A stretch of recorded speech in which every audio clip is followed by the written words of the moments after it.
My mother was my father's sugar baby. Every year he would hold her in his arms and promise, "Wait for me. Next year I'll marry you." He said it for 5 years. In the end, he married a woman from his own social circle instead. My mother never got the wedding she dreamed of. After that, she became unstable and cruel. She used me as a way to get my father's attention. "Go, call your father and tell him you're sick. Tell him to come see you." But my father only frowned and yelled at me. "You're already learning to lie from your mother at such a young age? Always haunting me like this. Disgusting." They blamed all the anger they had for each other on me. Later, my father's wife gave birth to a son. He became the perfect husband and father in everyone's eyes. My mother only grew worse. She hit me harder and harder, all just to make my father come look at her once. When I was 7, I fell down the stairs and broke my leg. I begged my mother to take me to the hospital. She slapped me hard across the face. "What are you pretending for? You fall once and suddenly your leg is broken? You're just like your irresponsible father. You were born to make me suffer." My father rushed over, but he only shoved my mother to the floor in irritation. "If you use this little bastard to fake being sick and trick me again, don't expect another cent from me." Their screams and sobs tangled together. I lay on the cold floor, slowly losing consciousness. This time, could they finally stop fighting? The shouting grew louder. My father shoved my mother to the floor. I forced myself through the pain and crawled toward him, grabbing the hem of his pants. "Dad, please stop fighting. I'm okay now." The next second, he kicked me away. My injured leg slammed into the furniture. The pain was so intense my vision went dark. I curled up, trembling on the floor. My father only glanced at me in disgust. "Stop pretending. When have you ever actually been sick? Every time we take you to the hospital, nothing's wrong." He turned to leave.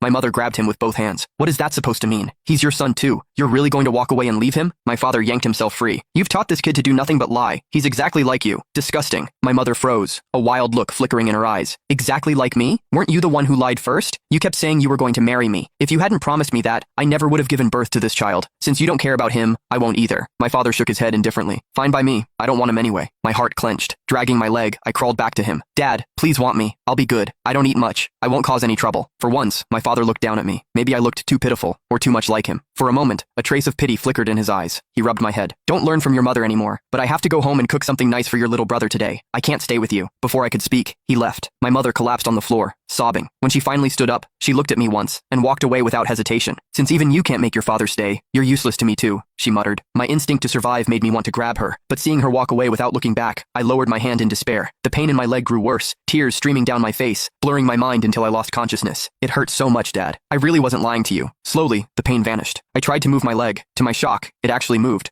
But when I turned around, I saw myself curled up on the floor, covered in injuries. That was when I realized I was already dead. I stared at my own body. My pant leg had ridden up, revealing the horrifying injury. Yet I didn't feel scared. Neither Mom nor Dad wanted me. Maybe death was the only way out. At least they wouldn't fight because of me anymore. Before I could look closer, a sudden force pulled me out of the room. When I opened my eyes again, I was watching Dad at the grocery store, picking out a rack of ribs and vegetables. Then he noticed a corner store had stocked a new batch of toy car models. He looked through them carefully, choosing 2 dark green models. A smile tugged at his mouth. "Henry's going to love these." I stared at the toy cars with envy. Ever since I could remember, I had never received a toy. I remembered when Mom took me shopping. I saw a toy car model I loved and begged for it.